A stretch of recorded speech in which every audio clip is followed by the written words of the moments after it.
Deixa eu ler aqui para vocês. Vamos lá para o nosso devocional. Nós estamos em Mateus 6. E vamos agora para o verso de número 19 a verso de número 21. Então hoje nós vamos dar sequência aqui à nossa caminhada sobre Mateus 6. Já até soltei o cronômetro aqui, deixa eu ver, ainda não. Mateus capítulo 6, e hoje eu quero ler 3 versos. Verso 19, verso 20 e verso 21. Lembrando que a gente já analisou todos os 18 primeiros versos. Todos eles. Do 1 ao 18, nós já olhamos todos. Semana passada fechamos com a oração do Pai Nosso. Verso 19 de Mateus 6 diz assim: não acumuleis para vós outros tesouros sobre a terra, onde a traça e a ferrugem corrói, e onde os ladrões escavam e roubam, mas ajuntai para vós outros tesouros no céu. Ajuntai para vós outros tesouros no céu, onde traça nem ferrugem corrói, e onde ladrões não escavam e nem roubam. Verso 21, que é a essência, a explicação desses 2 versos. Por quê? Por que que você não deve acumular a terra e ajuntar no céu? Porque onde está o teu tesouro, aí também estará o teu coração. Onde está o teu tesouro, ali estará o teu coração. Gente, olha só, nós estudamos já, nós ministramos nos nossos devocionais os 18 primeiros versículos de Mateus capítulo 6. Onde esses 18 primeiros versículos tem algumas bases dele que vai servir como alguns pilares dele que vão servir como base para a gente entender do verso 19 ao verso até o 34 que finaliza o capítulo.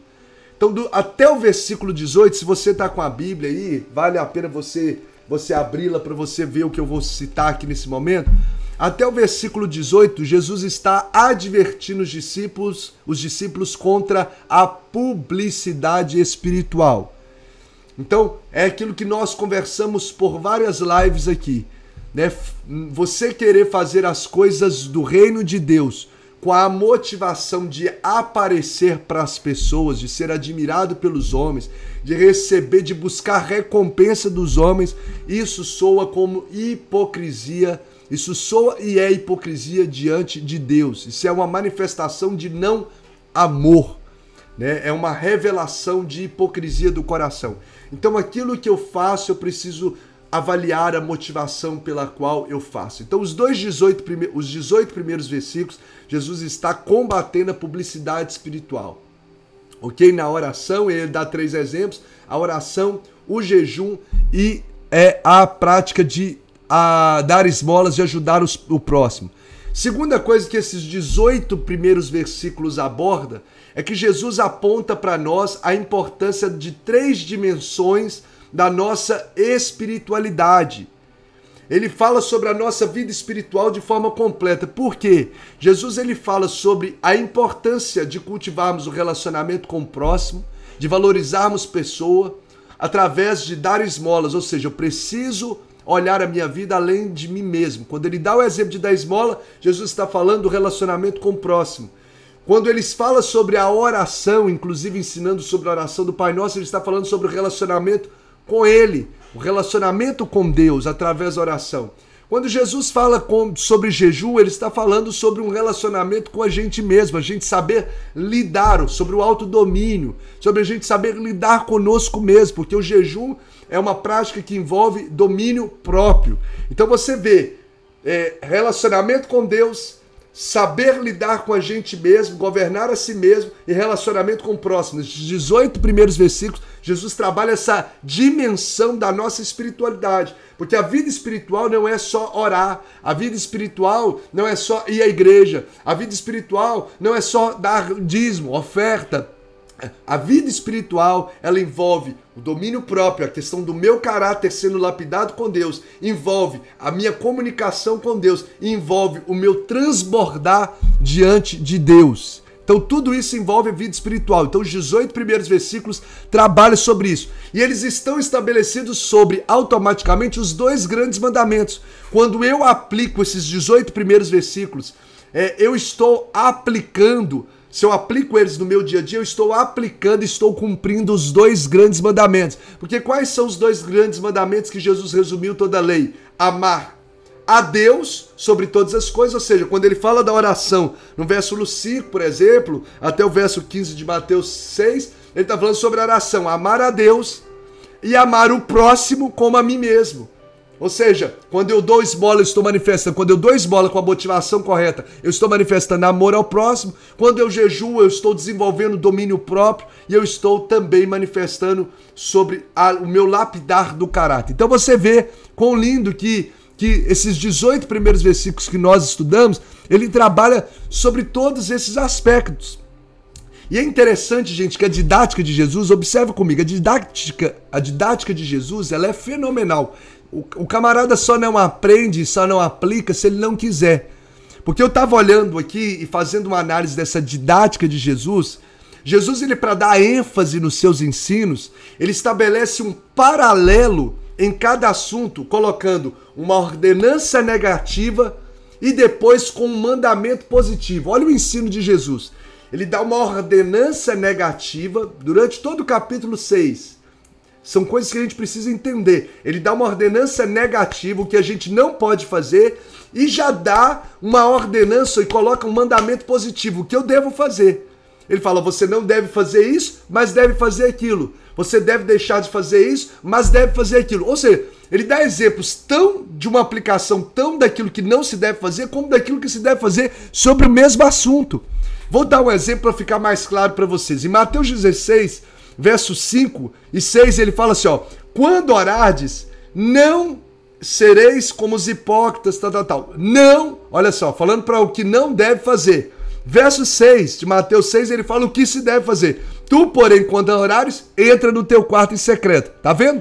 Ele fala sobre algo que eu não devo fazer e, ao mesmo tempo, para dar ênfase no ensino, aquilo que eu devo fazer. Olha o Mateus 6, verso de número 7, ele faz de novo isso. Não, ó, e orando, não useis de vãs repetições. O que eu não devo fazer? Ficar repetindo de forma inconsciente. Aí o verso de número 9, ele já fala, portanto, vós orareis assim, como eu devo orar, e ensina a oração do Pai Nosso. Então ele fala o que eu não devo fazer, não ficar repetindo, e como eu devo fazer. Olha que legal a didática de Jesus. Verso 16 e 17, mais uma vez ele usa essa mesma didática para a pessoa aprender mesmo. Olha aqui, ó, versos 16 e 17. Quando jejuardes, não vos mostreis contristados, falando que não é para fazer. O verso 17 ele já fala o que é fazer, o que é para fazer. Tu, porém, quando jejuares, unge a cabeça, lava o rosto. Ou seja, ele fala o que não se deve fazer em relação ao jejum e fala pra gente o que se deve fazer. E o verso 19 e 20, ele continua essa mesma didática. O verso 19 que nós lemos, ele fala assim, ó, não acumuleis para vós outros tesouros sobre a terra. Mas o verso 20 ele fala, mas ajuntai-vos para vós tesouros dos céus. Tá dando para pegar, gente? A didática de Jesus é extraordinária. Tudo isso para dar ênfase para nós sobre aquilo que a gente deve fazer. Sobre aquilo que a gente deve fazer. Sobre a postura nossa diante do reino de Deus. Gente, só não aprende quem não quer com Jesus. Jesus, ele é muito claro, ele é muito didático nos seus ensinamentos, para ele poder trazer clareza sobre as coisas do reino. Ele dá exemplo, ele conta parábola, ele fala o que não se deve fazer, o que se deve fazer, ou seja, o ensino sobre aquilo do negativo e sobre uma ordenança positiva. Então, o Sermão do Monte eu acho super top. Você tá aqui com a gente a cada manhã, porque a gente vai crescendo juntos. E só a gente está tendo muita oportunidade de crescer juntos com esses ensinamentos. E o que me deixa também muito impressionado é que nesse capítulo 6, além dessa didática de Jesus, dessa profundidade dos capítulos 6, de falar do meu relacionamento com Deus, comigo mesmo, com o próximo, outra coisa que eu vejo interessante nesse capítulo 6 é que Jesus não foca apenas em assunto de cunho religioso. Preste atenção comigo. Jesus não foca apenas em assunto de cunho religioso, como oração, jejum, dar esmola. Quando a gente fala, por exemplo, vamos jejuar, vamos orar, vamos ajudar as pessoas, de alguma forma isso comunica assuntos de cunhos religiosos da nossa mente. Mas o top é que Jesus não trata só de assuntos que para nós parecem ser assuntos apenas de cunho religioso, mas ele passa a tratar agora, sobretudo do verso de número 19 que nós lemos, sobre assuntos de cunho do dia a dia secular, sobre assuntos de cunho material. E agora daqui para frente, nós vamos ver que Jesus no capítulo 6, do verso 19 ao verso 34, Jesus ele começa a falar sobre materialismo.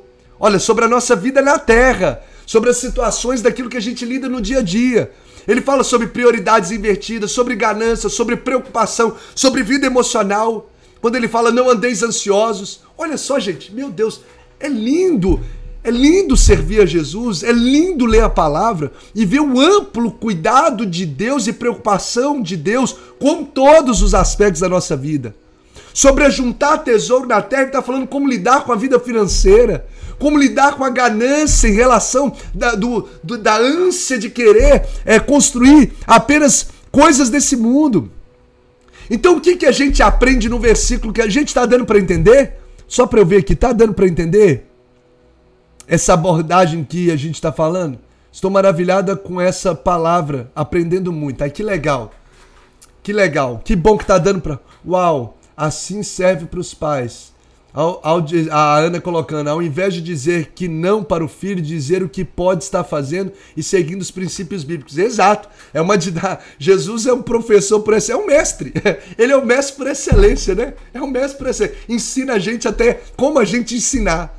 Né? Não só no ensino negativo, mas aquilo que se deve fazer e valorizar aquilo que é positivo sendo feito. Então, verso 19, Jesus começa a tratar sobre a nossa vida, sobre a vida em relação às coisas, a aquisição de coisas, a construção de riquezas, a materialismo. Jesus vai tratando isso e você vai ver como que Jesus, gente, eu vou falar de hoje para amanhã sobre isso, como que Jesus é assim, é Ele que nos criou, Ele é extraordinário.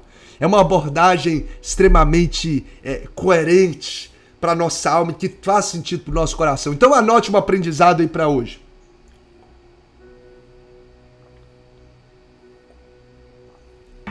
Sobre vida com Deus, uma espiritualidade saudável. Anote aí, ó. Uma espiritualidade, uma vida espiritual saudável. Ela privilegia o eterno acima do terreno. Pega só. Quem quer ter uma vida abundante, uma vida com propósito, uma vida como discípulo de Jesus, alinhado de fato com aquilo que Deus nos plantou para viver nessa terra, uma vida com propósito, uma vida abundante, uma vida cuja vida espiritual é saudável, ela privilegia o eterno, as coisas eternas, acima das coisas terrenas ou temporais. Então anote, uma espiritualidade saudável, uma vida bem-aventurada, uma vida abundante, privilegia o eterno acima do temporal. Então a lição que Jesus está nos entregando, uma das lições nessa manhã, ao dizer não acumuleis para vós outros tesouros sobre a terra onde a traça e a ferrugem corrói, onde os ladrões escavam e roubam. Jesus está nos ensinando que se algo que a gente deve priorizar na nossa vida, nas decisões, no nosso tempo, no investimento dos nossos talentos, é em construir sobre coisas que têm peso de eternidade e não coisas que têm peso apenas de terreno. Eu devo investir em coisas que têm pesos eternos e não apenas em coisas meramente terrenas. Ele não fala que você não deve ter coisas terrenas, mas que a gente precisa privilegiar ou dar como prioridade as coisas que são eternas. Coisas que são eternas. No livro Deixando Marcas no Caminho, que eu escrevi, estou reescrevendo ele, vou em breve, em nome de Jesus, tá aí dando a oportunidade de você ter aquisição. Esse final de semana eu passei escrevendo mais algumas coisas, mais um capítulo aqui. Assim, Deus tem ministrado muito meu coração. E nesse livro eu trago justamente uma didática, uma dinâmica sobre muitas pessoas, elas constroem herança, mas não deixam legado. E essa é a grande questão. Qual a diferença da herança para o legado? Herança é aquilo que você constrói, é aquilo que você deixa para alguém. Legado é aquilo que você deixa em alguém. Preste atenção. Esse texto carrega essa dinâmica. Você, muito mais do que construir herança, precisa deixar legado. Herança é aquilo que eu deixo para pessoas. Legado é aquilo que eu deixo em pessoas. Herança tem a ver com bens materiais que eu deixo para as pessoas, para familiares e etc. Legado tem a ver com princípios e valores que eu eternizo no coração das pessoas. A herança, ela pode um dia se perder. Ela pode um dia se desfazer, que o texto diz. A traça e a ferrugem corrói os bens materiais. Mas o legado é algo que jamais pode se esquecer num coração. Herança é você deixar uma casa para uma pessoa. Preste atenção, eu escrevi isso no livro. Herança é você deixar uma casa para uma pessoa. Por exemplo, eu vou deconstruir, vou falecer e eu estou deixando para você uma casa de, vamos lá, 10 milhões de reais, de 5 milhões de reais, de 10 milhões de reais. Deixar uma casa de milhões de reais para uma pessoa é deixar herança. Agora, deixar legado é quando você deixa para essa pessoa um lar harmonioso, um ambiente agradável, é onde você deixa ali princípios de família, de comunhão, de paz no lar. Isso é deixar legado. Herança é quando você deixa uma estrutura material. Legado é aquilo que você deixa como princípio, como valor, que jamais vai ser furtado do coração de uma pessoa. Então, o que esse texto carrega, o que esse texto entrega para nós... E outra, gente, só abrindo aqui um parêntese, não há problema nenhum em deixar herança, desde que quando na construção da sua herança, você não abandone o que é prioridade, que é o legado. Ok? Não tem problema nenhum em você deixar herança, desde que o legado, a construção do legado, não fique de lado. Vou repetir, não há problema nenhum em você construir herança, desde que construir legado não fique de lado. Desde que a construção de um legado não fique de lado na sua vida. Tá dando para entender? Tá dando para entender? Então é isso que Jesus está nos ensinando aqui. Sobre a gente canalizar a maior parte da nossa força, dos talentos, do nosso tempo em construir memórias, em construir e investir naquilo que é eterno, na minha vida com Deus, naquilo que eu vou deixar no coração das pessoas, aquilo onde a traça e nem a ferrugem, e nem o ladrão vai roubar. O ladrão pode roubar os seus bens, mas não pode roubar os princípios e valores do seu coração.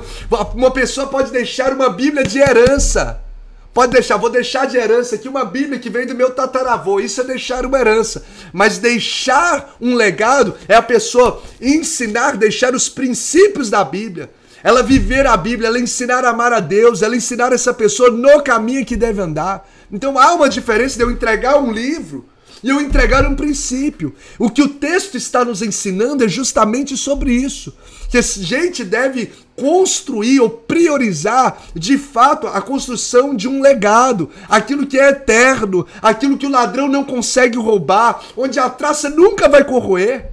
Nunca vai correr as memórias positivas, ensinamentos positivos que você recebe dos seus pais. Tá dando para entender, gente? Porque a gente não precisa ser nenhum teólogo, filósofo para entender que as coisas dessa terra se deteriorizam. Aquilo que Jesus disse, ladrão rouba, traça corrói, ferrugem corrói. Sim, quem nunca foi pegar uma roupa lá no guarda-roupa e viu um buraquinho lá da traça que corroeu? Quem não teve um cupim que comeu alguma parte aí de madeira na sua casa? Quem é que não tem uma casa que tem que o tempo todo tá fazendo manutenção? Quem é que não viveu isso? Quem é que não vive isso? Isso é uma declaração de que a gente, quando você olhar para um equipamento, pega essa didática aqui, ó. Quando você olhar para um equipamento, algo que estragou, algo que enferrujou, uma torneira que parou de funcionar, faça com que isso se torne um verdadeiro mestre para sua vida, em que você entende, as coisas dessa terra perecem. O que não perece é os princípios da palavra de Deus, é minha vida com Deus, é o abraço nos filhos, é o amor que eu semeio. É os relacionamentos, é a forma de lidar com os meus relacionamentos de forma gentil. É isso que eterniza, isso ninguém rouba. Isso ninguém rouba. Isso a traça não corrói.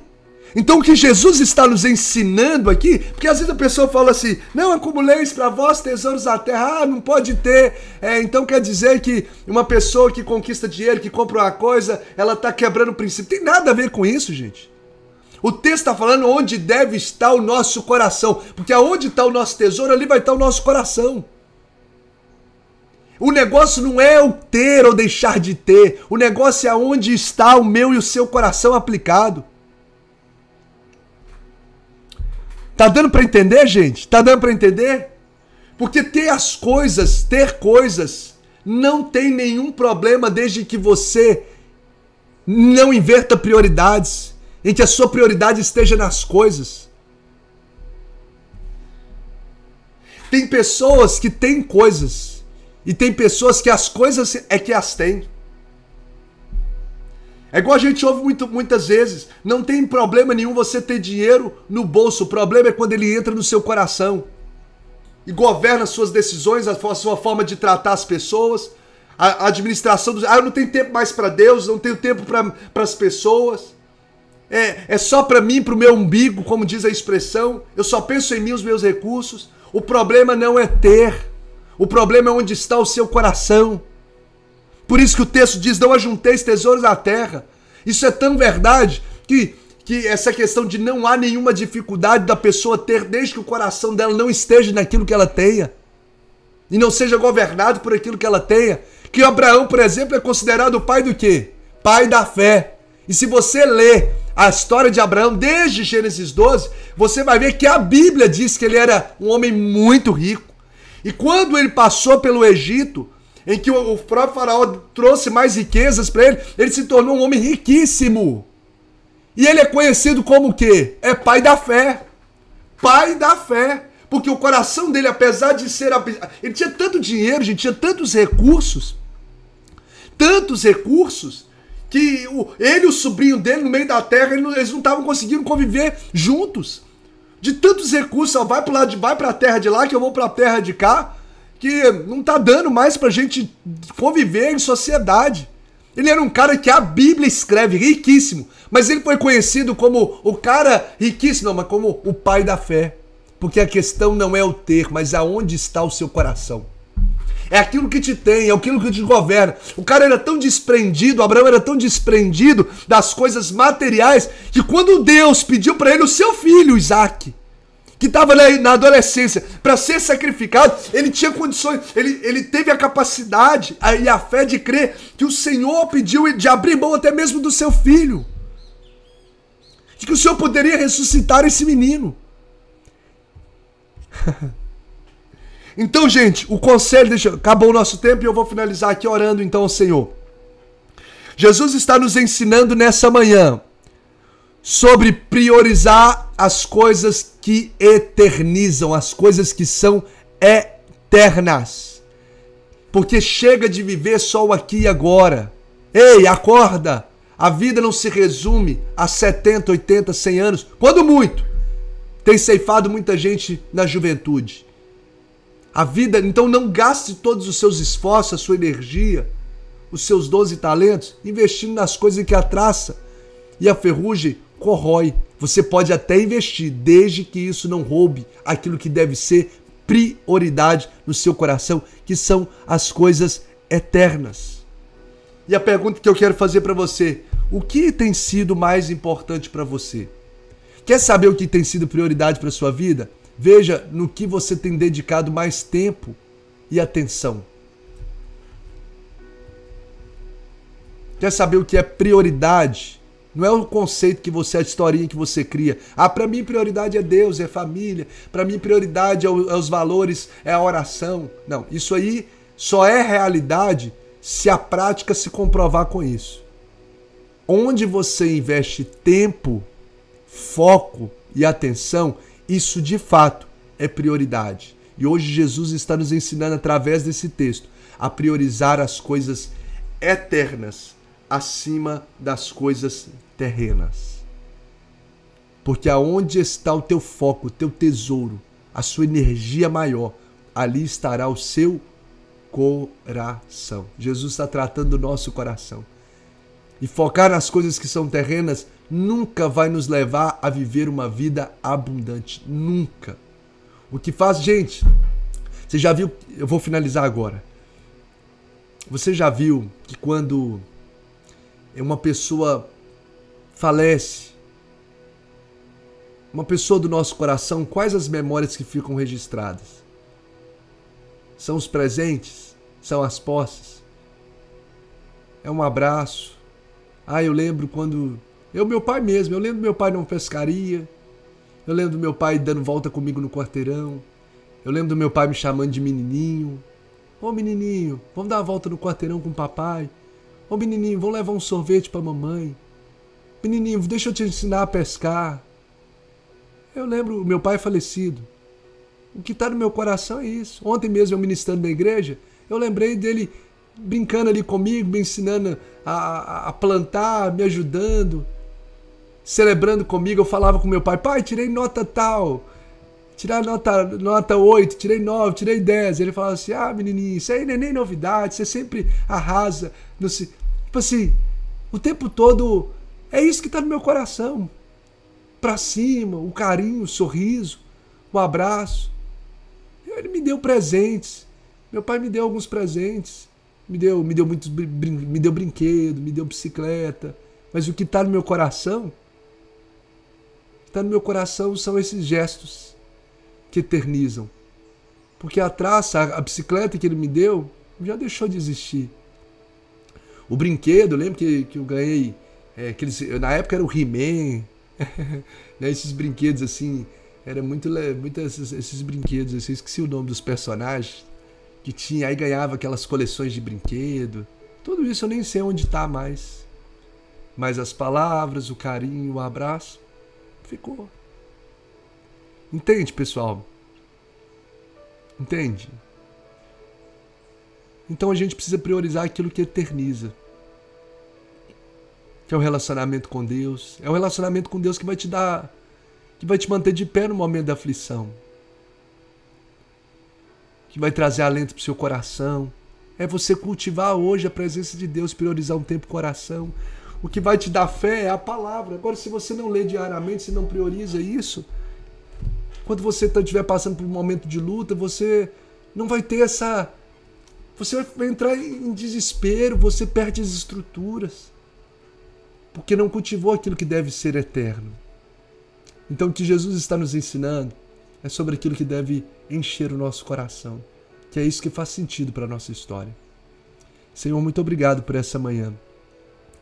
Muito obrigado porque a gente se maravilha de ver o teu amor e o quanto que o Senhor nos ensina a viver vida eterna, vida abundante, vida com significado. Obrigado por deixar